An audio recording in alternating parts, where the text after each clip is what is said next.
कृष्ण और कन्याकुमारी की अनसुनी प्रेम कहानी विक्रम आदित्य। हेलो दोस्तों, विक्रम आदित्य में आपका स्वागत है। क्या आप जानते हैं कि भगवान श्री कृष्ण की एक ऐसी प्रेम कहानी है जो राधा और रुक्मिणी से भी अलग है? हैरान करने वाली बात। आज हम आपको सुनाने जा रहे हैं कृष्ण और कन्याकुमारी की वो रहस्यमयी कहानी जो रामायण के हनुमान, राम और अहिरावण से जुड़ी है।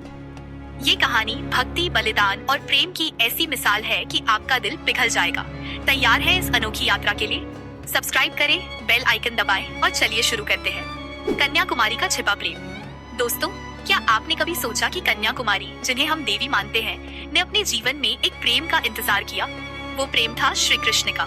जी हाँ, वो कृष्ण जिनकी बांसुरी की धुन पर पूरी दुनिया थिरकती थी। लेकिन इस प्रेम कहानी का राज रामायण में छिपा है। आखिर कैसे जुड़ा ये प्रेम राम और हनुमान से? चलिए वापस चलते हैं त्रेता युग में। रामायण का रोमांच, अहिरावण का आतंक। ये उस समय की बात है जब श्री राम और रावण का युद्ध अपने चरम पर था। रावण का भाई अहिरावण, जो पाताल लोक का राजा था, और उसका साथी महिरावण, दोनों बड़े ही चालाक और क्रूर थे। उन्होंने एक रात श्री राम और लक्ष्मण को पाताल लोक में अगवा कर लिया। क्या आप यकीन करेंगे? वो दोनों भगवान को, देवी महामाया को बलि चढ़ाना चाहते थे। लेकिन दोस्तों, राम लक्ष्मण की रक्षा के लिए कौन आया? हनुमान जी।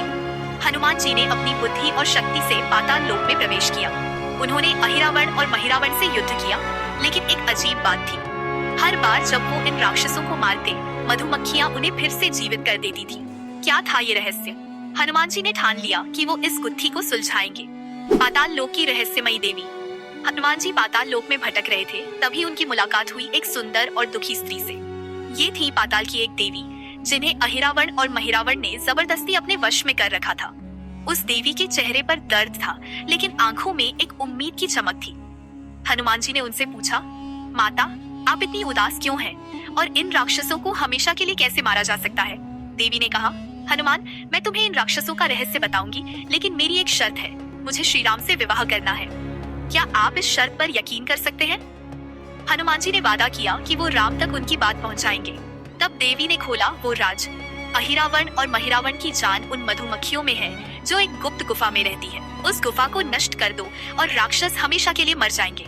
हनुमान जी ने उस गुफा को ढूंढ निकाला और मधुमक्खियों को नष्ट करना शुरू किया।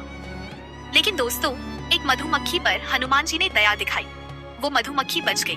लेकिन क्यों? इसका रहस्य थोड़ी देर बाद खुलेगा। राम का वचन और शादी का रहस्य।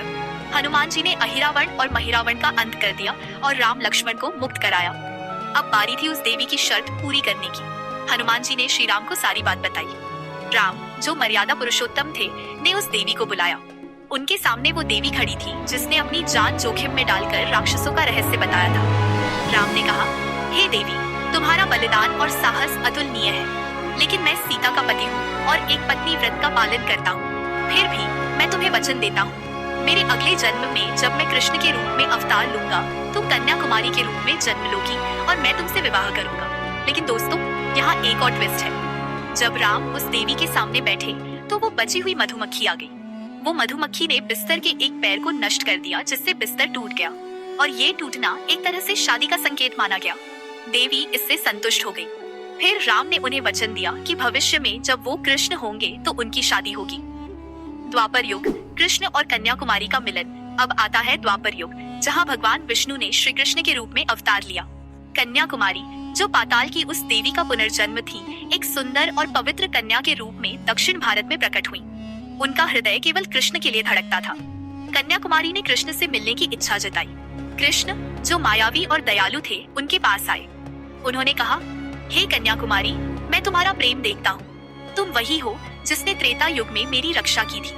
मैं अपने वचन का पालन करूंगा। लेकिन दोस्तों, कृष्ण का जीवन इतना आसान नहीं था। उनके कर्तव्यों, कंस का वध, महाभारत और धर्म की स्थापना ने उन्हें बांध रखा था।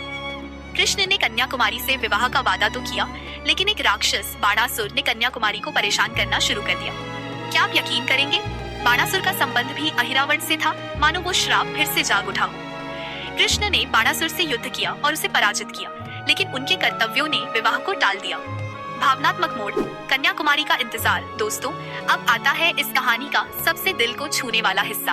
कन्याकुमारी ने कृष्ण के लिए तपस्या शुरू कर दी। वो समुद्र तट पर सूर्योदय और सूर्यास्त के बीच कृष्ण का इंतजार करती रही। उनके आंसुओं से समुद्र की लहरें और गहरी हो गई।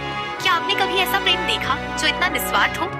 कृष्ण ने कन्याकुमारी से कहा, हे देवी, तुम्हारा प्रेम अमर है। मेरा कर्तव्य मुझे बांधता है, लेकिन तुम्हारी भक्ति ने तुम्हें देवी बना दिया।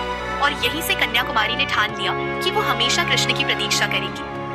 आज भी कन्याकुमारी के मंदिर में वो प्रेम और तपस्या की मूर्ति बनी खड़ी है। प्रेम और भक्ति का संदेश। दोस्तों, ये कहानी सिर्फ कृष्ण और कन्याकुमारी की नहीं है। ये कहानी है सच्चे प्रेम की, बलिदान की और इंतजार की। क्या आप भी अपने जीवन में किसी के लिए इतना प्यार कर सकते हैं? हनुमान जी का साहस, राम का वचन और कन्याकुमारी की भक्ति, ये सब हमें सिखाता है कि सच्चा प्रेम कभी हार नहीं मानता।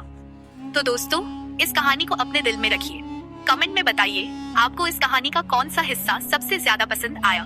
और हाँ, अगर आप चाहते हैं कि हम ऐसी और कहानियां लाएं तो लाइक करें, शेयर करें और सब्सक्राइब करना न भूलें। जय श्री कृष्ण। धन्यवाद दोस्तों, मिलते हैं अगली वीडियो में।